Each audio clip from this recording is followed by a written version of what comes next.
Howdy folks, hope you're all having a good weekend, and welcome to the astonishingly good Kingdom Come Deliverance 2.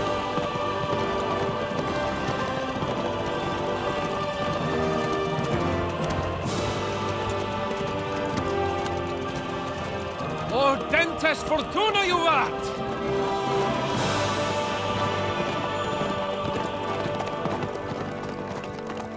What's that you keep yelling, Sir Hans? Good gracious, Henry, you don't mean to tell me you don't know Latin? My apologies, Your Grace. Unfortunately, I was too busy shoveling shit and picking turnips to find time for studying Latin. We shall have to rectify that. I can't have an ignoramus for a personal bodyguard.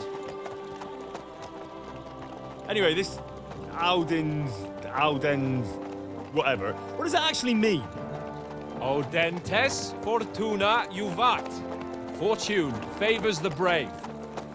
I don't doubt it. All we have to do is deliver a letter to Lord Otto von Berghoff and ride back again. Doesn't take much bravery.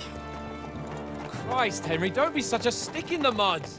Aren't you glad to be finally out of that hellhole where we can finally enjoy some adventure? See a bit of the world, meet new women, and simply have some fun. Sure, but you promised Johannes that you'd be as good as gold, and I'm personally responsible for your safety. Besides, Trosky's in the middle of nowhere, so I wouldn't expect much excitement there. God help me, my bodyguard's a monk who can't speak Latin. Sir, Trosky.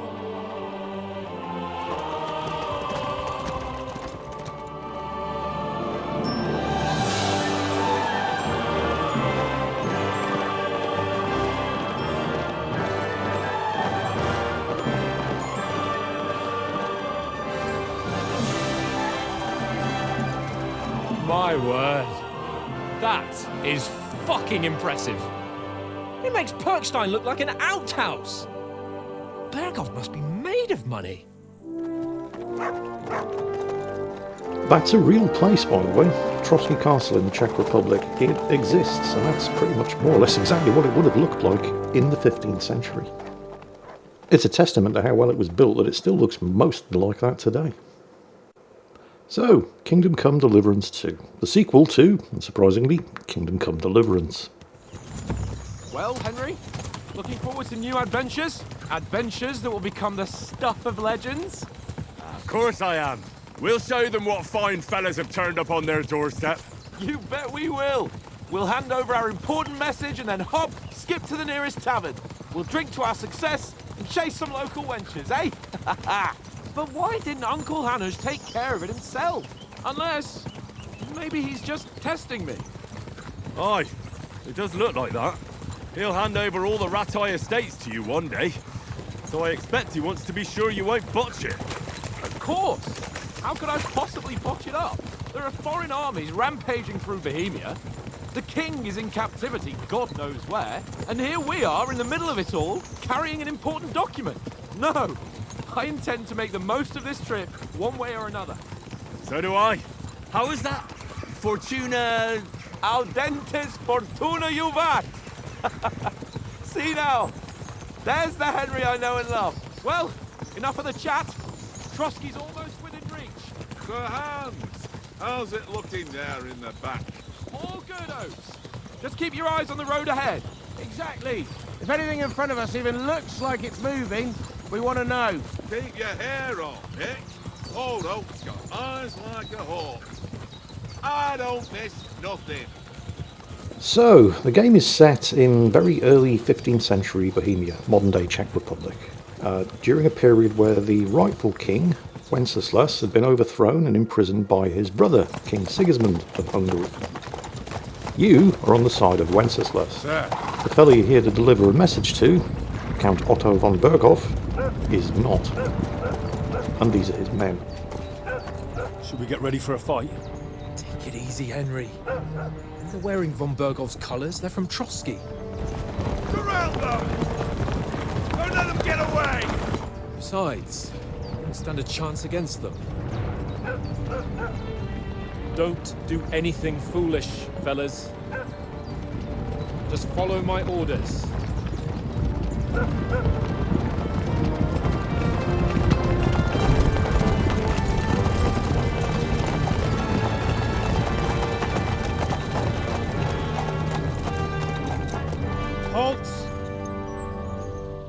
after here? Is this usually how you greet visitors, my good man? This is how we greet armed strangers when bandits are pillaging everywhere. Can you not distinguish between a noble and a bandit, sir? It's not always that straightforward these days. Who are you people? Sir Hans Capon of Pirkstien. I bear a letter for Sir Otto von Berghoff from my master, Sir Hanush of Lipa.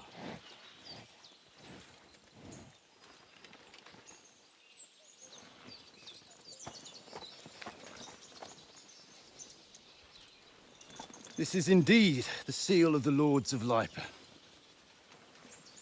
And unless I am mistaken, Lord Hanush of Lipa is on the side of King Wenceslas. Well, While my master is a member of the League of Lords, who side with King Sigismund. well, So it would appear we are enemies. He does make a fair point, Hans. Yeah, let's see you talk your way out of that one. What are you looking at me for? I'm the ignorant peasant, remember? You're the nobleman. Alright, fine, whatever. We're not enemies. We're carrying a message with the aim of putting a stop to the hostilities. And who are you? Henry. From Skalitz. So here's where you get to do a bit of character generation, just to determine how many starting skills you have and where you have them. Don't worry too much about making any bad choices here. It's not going to matter that much for reasons which will become apparent later. I'm a soldier and Lord Capon's bodyguard. My job is to defend him with my life. From Skalitz, you say? The one that King Sigismund's Cuman forces plundered? And slaughtered everyone. Even so, I'm not going to Trosky as an enemy, but as a peace envoy. Even so, you're still strangers here, and armed strangers to boot. And as it happens, we're on the trail of just such a band, so why should I trust you?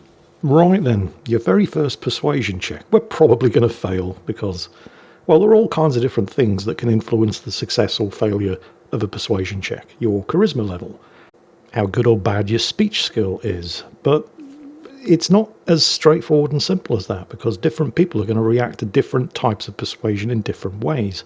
So if you've got very, very high charisma, for example, it might make sense to do a charisma-based persuasion check. But if you're talking to a bandit or an outlaw, they're not necessarily going to respect that. They might react better to might. Even if your might is lower than your charisma, that could be the way to go. So I'm going to give that a shot since might is my highest skill. And I am talking to a soldier. We want to negotiate an alliance, and we can help you with those bandits. Together, we'll put them in their place, as a sign of goodwill. And then you'll escort us to Trosky, and everything will be explained. You'll see. Judging by the looks of you, your help might well come in handy. All right. Oh wow, success. Honestly didn't expect that, but I'll take it.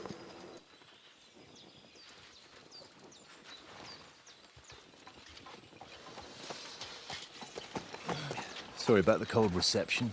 You must be cautious. These bandits create mayhem, then vanish like ghosts. We'll be on our way. Oh, so you won't accompany us to the castle to see your lord? Sorry, sir, we can't. Listen, you won't make it to the castle before nightfall. Sir Otto's orders are to not admit anyone after dark, especially while we're away. You'd best camp until daybreak. I'll take your point. I mean, back home, the last time someone let a nobleman in trouble into their castle, we had to bombard it to get him out. Is there an inn in these parts, at least? There is one, but it's a bit of a way out, and I'm not sure your lordship would like it very much. God! What kind of a backwater have they sent us to? Yeah, Hans is not particularly well versed in the diplomatic arts. I just suppose we'll just have to manage somehow. Good luck in hunting down those bandits. Thomas, captain at Trosky. Thank you. And sorry again. Farewell. Farewell. Yeah, I like Sir Thomas. He's all right. I mean, you can appreciate his caution, given the situation. Well, this is a bit of a hold-up. What now? Since Since there's no tavern within reach, we'll just bed down here for the night. The pond looks inviting, and we've got wine enough. And what about those bandits? Well, they're probably keeping their heads down, what with that big patrol combing the woods for them. So, welcome to Kingdom Come Deliverance 2. I mean, we're still essentially playing the prologue, and it's quite long, it's a good few hours. Come on, fellas. We'll camp here on the bank. At least we can bathe. I stink almost as bad as the rest of you, and you lot are rank.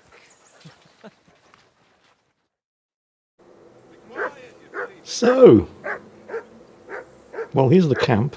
It's quite picturesque. This game runs on the, well, a highly modified version of the Cry engine, by the way. Which means, unlike something based on the Unreal Engine, for example, you can run this thing on a toaster and it will still look good. The minimum system specifications, at least as far as the GPU are concerned for this game, is a GTX 1060. This game will happily run and look pretty damn good on a 9-year-old GPU. You can see the settings that I'm running it on. Everything's cranked up as high as it will go, although I've capped the frame rate at 60 frames per second because it's a single-player RPG. I mean, it's not a first-person shooter. I don't need 140 frames per second. That damn dog of yours barking. Although it could quite easily do 140 frames per second. But it almost certainly isn't going to actually improve the experience, and it's, well, just going to put unnecessary stress on the graphics card. I'll see what I can get for you. Well then, You're my doggy, eh? So this is Mutt. Mutt is great, by the way. Henry. Oh, that was a tight thing with the captain, eh? It looked for a while like we'd be charging at each other. I must say, I wasn't expecting that bastard to start on me. Yeah, I could tell. But we managed the situation all right in the end. He even apologised to us. If Hanosh had seen it, maybe he'd finally stop treating me like a child, eh? Well, I don't know. When I look at you, well, let's not get ahead of ourselves. Kiss my arse. And by the way, since you're here, how about stretching our limbs a bit after that long journey? With a bit of swordplay. You're in the mood for that after riding so long? Certainly. So then, eh? Eh? All right then. Just a bit of swordplay for the hell of it? Or shall we have a wager? Let's save the wagers for later. Oh, you afraid? Keep the biting remarks to yourself. You've got armour on, so just grab your helmet. Here's a practice sword for you. Have that ready too. So, combat.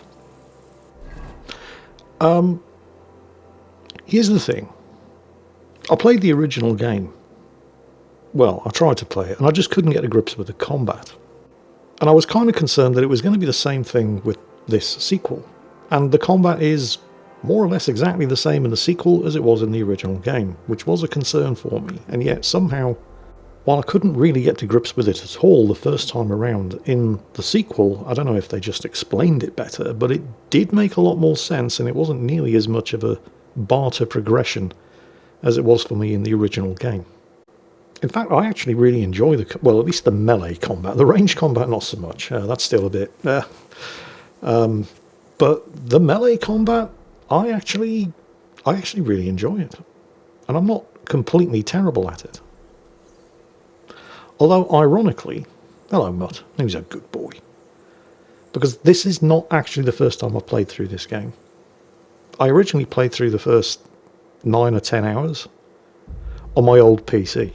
But I didn't bother recording any of it because I didn't have the spare disk space. Listen, would you have some scraps for Mutt? That's a good one. He already gobbled up a piece of venison while I was having a piss. I've got one last sausage and I'll be saving that for the way back. Look, Henry, I'm fond of that beast, but you ought to keep him under control. Another persuasion check. How am I going to convince him? Well, my speech appears to give me the best chance. We'll give that a shot. Come on, Oates. We'll get to Trosky tomorrow, and there'll be plenty of food there. We're a noble's escort, so they're obliged to feed us well. Pheasant in wine, roast pork with apples. Those sausages of yours are only fit for a dog anyway. For Christ's sake, stop giving me a hard time. I'll have you know that sausage is fucking good. But neither you nor your dog will get to taste it. Wouldn't you swap it for something? I might. Tankard has my ring. I lost it to him at dice, and if I go home without it, my old woman will send me right back. If you can get it back, I'll be glad to give you that sausage. Well, I'll see what I can do. Right, so if I want to feed Mutt and get him to shut up, I'm going to have to get Oates' ring back from Tankard, who's over here. He likes playing dice, and he's a cheating bastard. I see you've got dice set up. Want a game? Sure. How's about spicing it up with a little wager? I heard you won a ring off Oates. What about that? Fortune favours the brave, lad. But if you lose, you'll pay for everything I order in the tavern in Trosky. All right? So, dice. I have to admit, I am not very good at this. It took me a while to actually understand the basic rules, even though they're written down here for you. It's not particularly well explained. Well, I mean, it kind of is. It's just, I'm bad at reading. So here are the basic rules, and then the various different points values for the dice that you throw. The thing is, you really don't need to worry about it too much, not at first, because unlike everybody that you're going to play at the start, you don't have any weighted dice, so you can't cheat. Which I have to admit is a bit of a misstep at this stage in the story, because this is the very, very first time that you're playing dice, so you have basically no idea how it works, and you're just kind of making it up as you go along. And you don't have any weighted dice, so you can't cheat, and Tankard here is a dirty cheating bastard, so it is very, very hard for you to actually beat him at dice. And you have to beat him at dice to get the ring in order to get Oates to give you the sausage so you can feed Mutt and get him to shut up. It's a very, let's call it, unusual way to introduce you to the concept of playing dice. Make your very first game as difficult as humanly possible during what is essentially the game's tutorial. Oh, come on. He's going to kick your ass over and over and over. But it doesn't really matter, because no matter how many times you lose, you can just keep trying again, and you only have to beat him once. So I suppose in that respect it is actually arguably a fairly good way of teaching the rules. That's not to say it isn't frustrating, and you are probably, unless you get extremely lucky, you are probably going to find that's as far as I go. that you're here for quite some time before you do actually get a win. So in the interest of just moving things along, I've skipped ahead to the point where I did actually eventually beat him in a game of dice. And I kind of learned the hard way in the previous 15 minutes of losing to him to play conservatively. That's going to score me 650 points. So I'm just going to take it. I'm not going to risk busting out by trying to improve on it with the next two dice. And of course, on Tankard's first throw, he immediately scores 1,000 points with triple ones, because of course he does. However, look at that beauty. That's 4 ones and a pair of 5s, and they all score. That's 2,100 points. I mean, if I'd rolled that on the first roll, I would have won instantly. And I can, at this point, actually score and continue and rethrow all of the dice. Good thing you don't throw like that all the time. Just to rub his face in it. Because I scored with all of the original dice. But I do need to score something here. Otherwise I bust and I'll lose everything. But I can get another 200 points with those. So I'm just going to go ahead and take it. Damn your eyes. You played well. What's to be done? A bet is a bet. Here's your ring. Yeah, I didn't play well. I just got very, very lucky. Right, so I got the ring. Let's return it to Oates and we get some sausage for Muttley. First, though, I recommend you do this. Ask Tankard where he got the table from. Where did you get the table from? From that cave behind me. It was just lying there.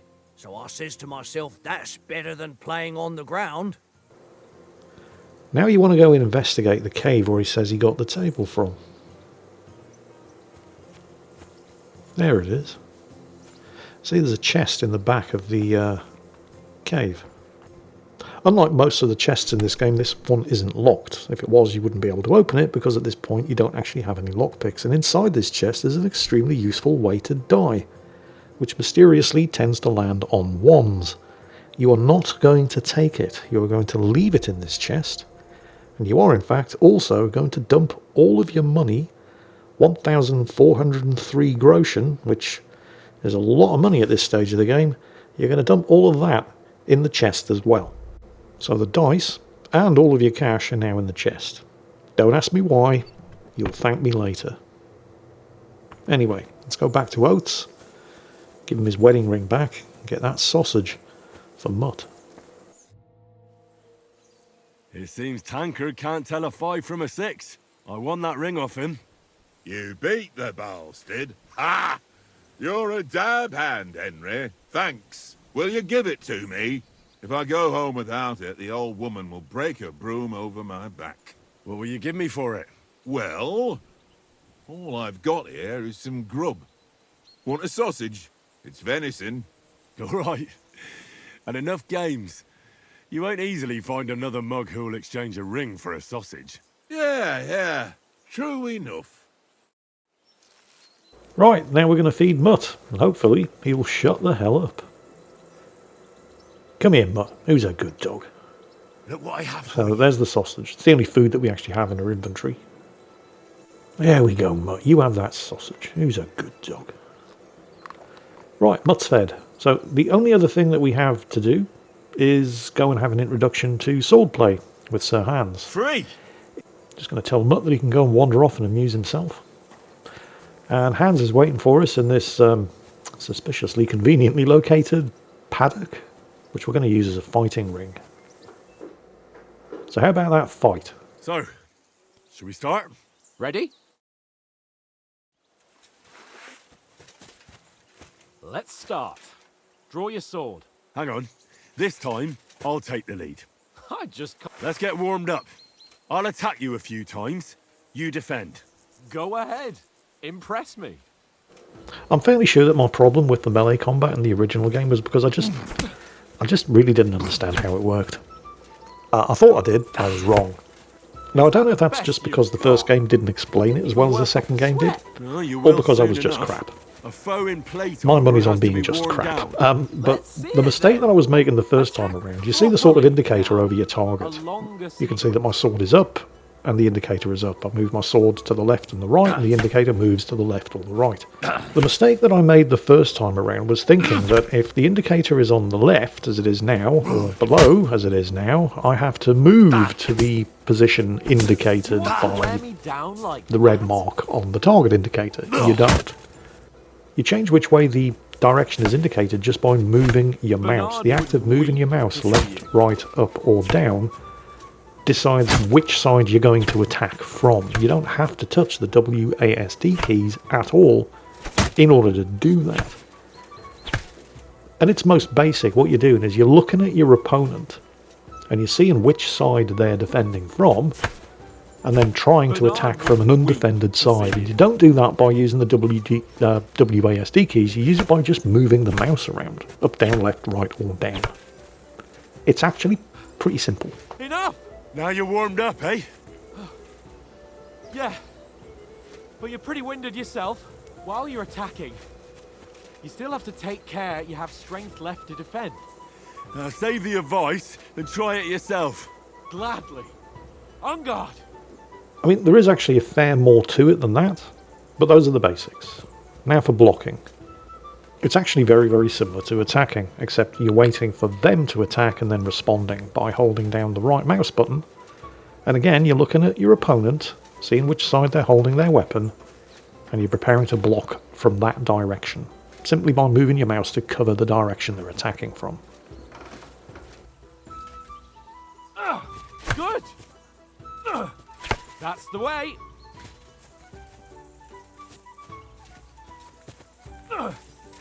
Why don't you cover yourself? Good! Cover, for Christ's sake! That's enough. No one's ever won a duel just by blocking. You've got to make an opening to strike back. And you do that by means of a perfect block. Perfect block, eh? You've become a real swordsman. Start your attack then. So now we're looking for that green shield icon to appear. That's it! And when that happens, we press the right mouse button. Nice! But what about a riposte? Reckon you can manage that? Why wouldn't I? Nothing to it. What you can Just do follow now up is a the perfect riposte, block immediately which basically with a means that strike. after you block, I'll you show you. instantly attack. Get ready! Strike back after the block. Good, Henry. Pretty straightforward, yeah? Sweet! The problem is that your opponent can also block your riposte. Well, you're not as good as Captain Bernard, but that wasn't bad. Be sure to remember, if someone gives you a riposte, you can still fend it off with a perfect block. And it's best to follow up right away with your own riposte. Yeah, right. But what if I want to attack in such a way that you can't make a perfect block? Then it's best to attack at a spot where your opponent isn't covered, where he's not holding his weapon. You defend, and I'll show you how. All right, come on then. You see, if you're blocking and then riposting, and then they're blocking your riposte and riposting back, which you then have to block, and so on and so on and so on, all you're doing is draining each other's stamina without actually doing any damage to each other, and the person with the most stamina is going to win. All right. I get it. For Christ's sake. Enough demonstrations and explanations. Let's have one training duel to finish up, eh? Indeed. And let's have a wager to spice things up. How about 100 groschen? All right, 100 groschen it is. Defend yourself! I'd better win this because I don't actually have 100 groschen. I just dumped all of my money in the chest in the cave. And I was quite happy to take the bet because, like I said, this isn't my actual first rodeo in Kingdom Come Deliverance 2. I did play through the first 10 hours or so on my old PC. I just didn't record any of it. And I quite handily beat Sir Hans my very first time playing through. Oh, actually, this is a good example of blocking and riposting. Watch my stamina bar. That's the yellow bar at the bottom of the screen. See, it's replenishing. But then as I attack and block, I'm running out of stamina. See, the screen starts bleaching out there. I'm basically out of stamina, so I need to back off and recover. Unfortunately, while I, let's just call it beginner's luck, did manage to beat him the first time around, I got a bit overconfident, thinking it would be just as easy to beat him the second time around. Especially since I had a bit more experience with how the actual combat works. Well, you'd think so. But no. Sir Hans actually quite easily beat my ass into the ground the second time around.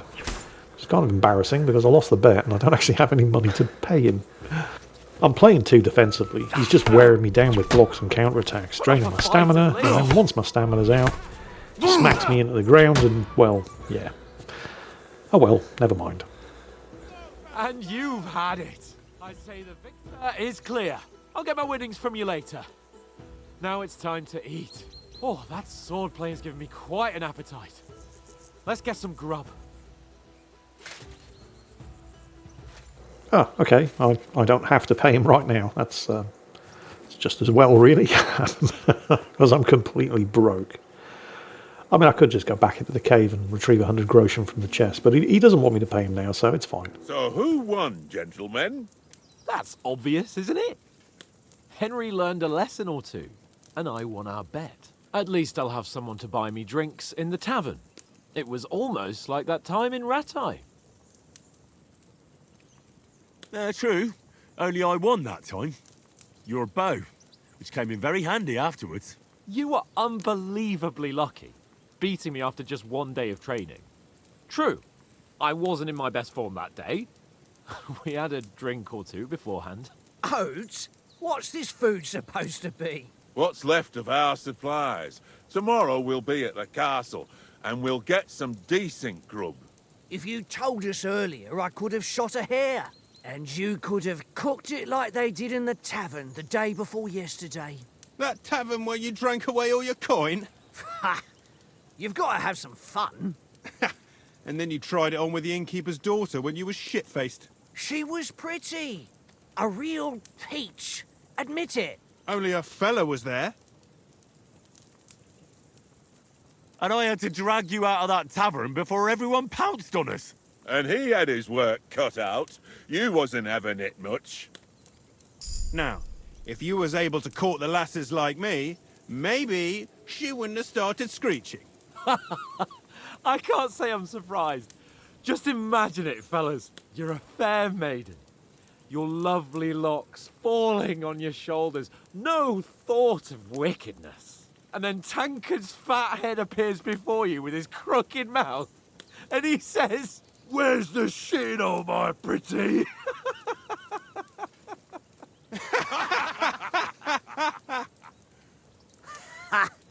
I've got nothing to regret. The whole world turns around wenches. Ain't that right, Henry? You never gave us the goods on that lass of yours. What was her name now? Teresa. She lived with that crook Peshek at the mill. And she saved my life. A brave girl. Aye. She's a fine lass. And? Is she any good? Like, is she any good? Get me? She's brave. She saved my life when I went back to Skalitz after it was razed to bury my parents, and a bunch of mercenaries attacked me. And that's all I'll say.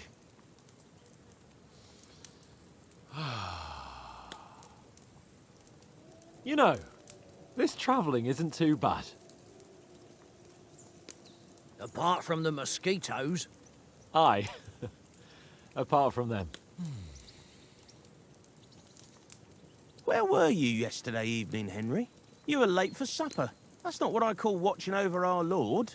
Hey, don't make trouble. So in case it wasn't obvious, the conversation choices that they make here are going to give you boosts to some of the different skills that you get to start off In the with. camp, with you lot. It was Conrad's turn to gather wood, and I wasn't hungry yet. So I stretched out for a bit by the horses. Oh, yeah? Where? You didn't see it? I was going for wood. It was getting dark. I reckon he just overlooked me. You gave me a nasty shock when you came out of the darkness. You're as quiet as a mouse, and that's the truth. And what about, time, sir? I mean, will we be getting any time off, sir? It depends.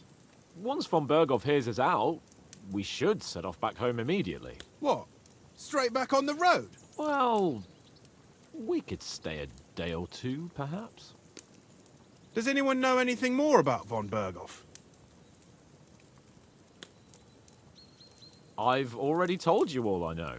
Von Berghoff is a very important nobleman, the royal chamberlain. He administers the country for the king, collects taxes. It's like this.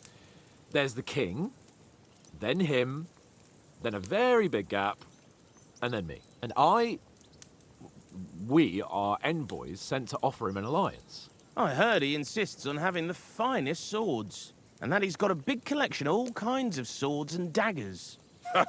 Collecting them ain't the same as knowing how to use them. And is he any good at sword fighting? It ain't nothing easy to learn. I'm going to go for swords here. I mean, there are plenty of other weapons that you can train in, and you probably will, but there are certain techniques that can only be used with swords. The sword is the weapon of a master. Balanced, fast, and suitable for all situations. Of course, you have to train with it and try to improve your technique, but the result is worth it. Aye, I get it. It was just a training fight. Pardon me. Oh, swords, swords, swords. No doubt you're going to tell us again how the perfidious Istvan Toth stole your sword. And I thought you'd come round to thinking about other things. And that sword is the only reminder I had of Pa. We forged it together, just before he was slain. But that's another matter. I suppose you've heard enough of that, eh? Well, you know. Ah, it's all right. Well, I wouldn't want to be in Istvan's shoes if you ever come face to face with him again. What? So Radzig ain't dead, though? Enough, enough. Otherwise we'll be here for hours again hearing how Martin the Smith raised him even though Radzig is his real father. It's complicated, and let's leave it at that. No offense. Who'll help me tomorrow with getting supplies for the journey back?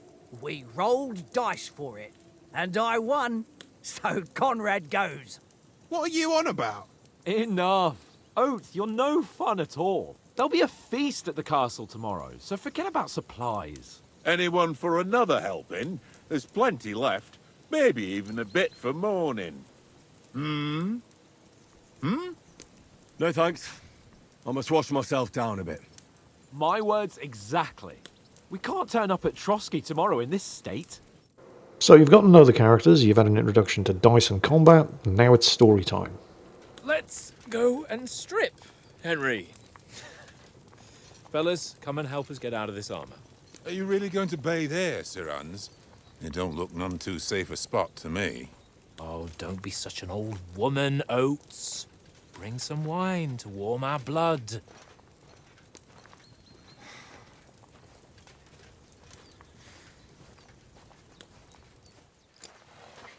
Yeah, we're not on a trip to the baths here, Sir Hans.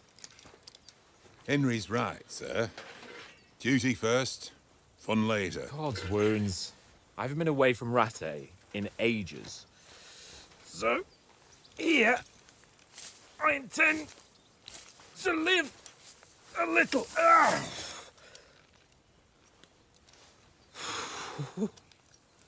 Blasted iron shirt. Oh, what a relief. I feel like I've just shed 40 pounds. Well, yeah, you probably did. I mean, quilted gambeson, chainmail, steel breastplate. There's some weight there. Ah, Christ. Will I ever live to see his young lordship finally grow up? He's got a good heart, but he doesn't have the sense that he was born with. Well, responsibility will catch up with him soon enough, though. There's more chance of me becoming a monk.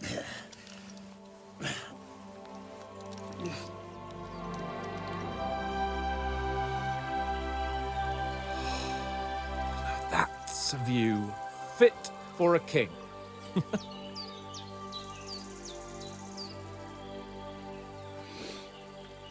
Whew. You were right about our stench. Let's hope this water isn't too cold. You wouldn't want your pride and joy shrinking. I'm more worried about it being too deep. Come on. Oh yeah, Henry can't swim. Oh, that really shrivels the old ballsack.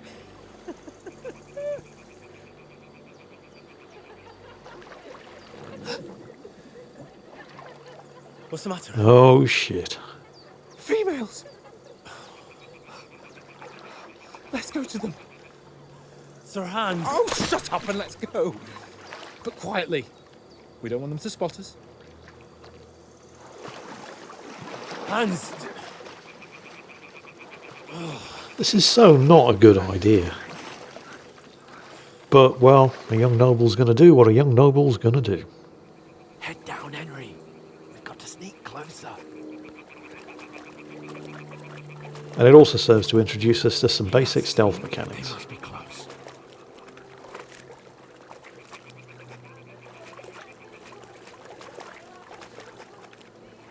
So it sounds like there are some women down by the lake, doing their laundry.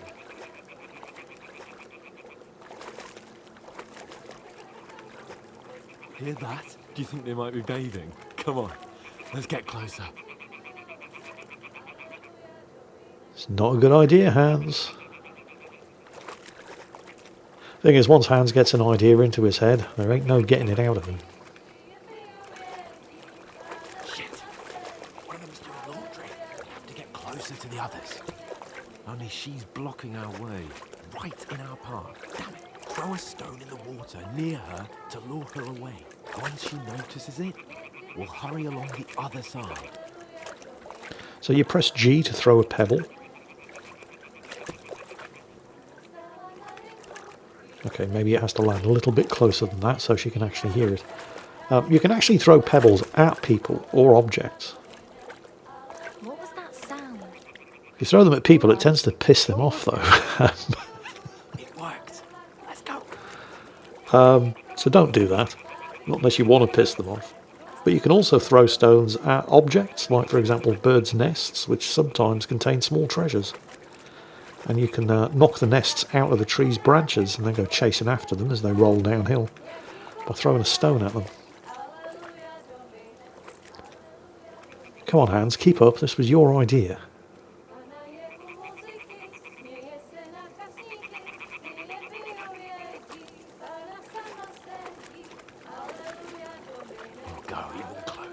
but carefully.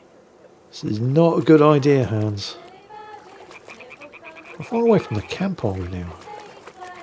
I'm not sure exactly how Hans expects these women to react, but well, Hans rarely thinks that far ahead.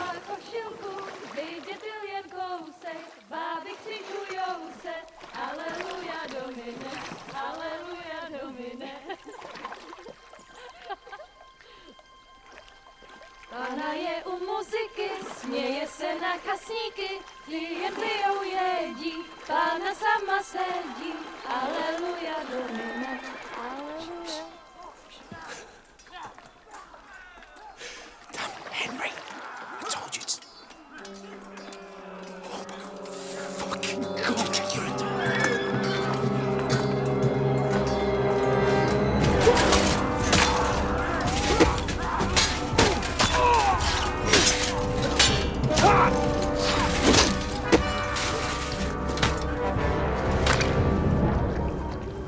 You've got to do something.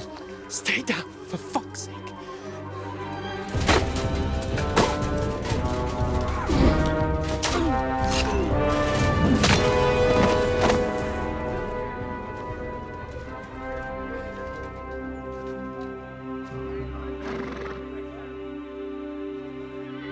So yeah, none of this is good. But here's what makes it worse. If you haven't played the first game, you might not know who that is. But Henry does.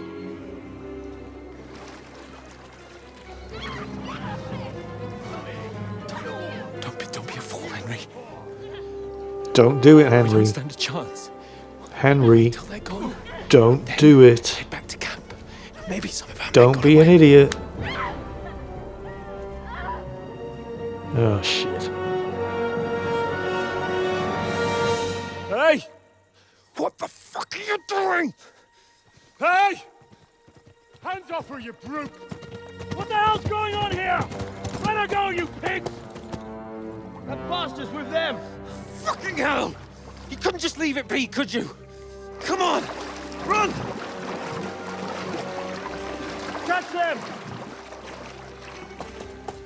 Enough, I said! What the fuck? She's mine!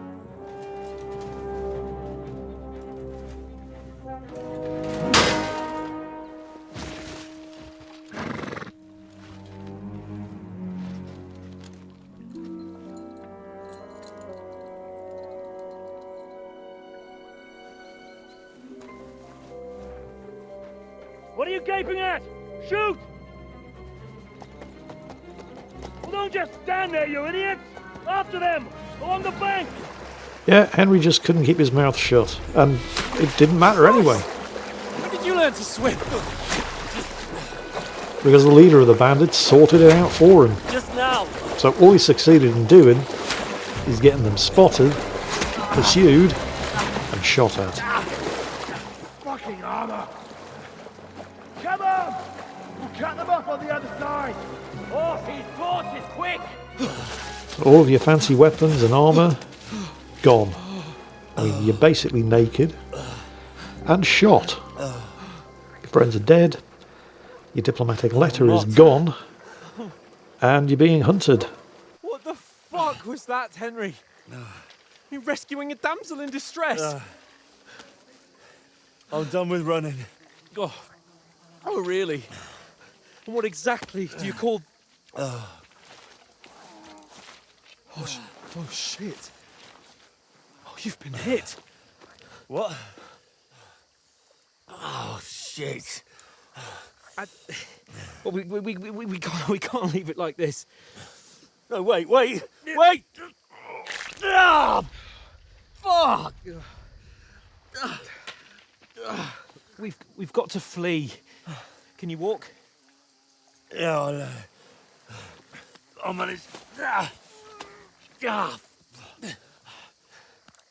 I'd lead the way. As the late great Private Hudson would say, we're in some real pretty shit now. Join us in the next episode and see how we get out of it. Hope you've enjoyed this one. I know you're going to enjoy the rest of this game. And as always, take care. And I'll catch you next time. Pull yourself together. We've got to vanish.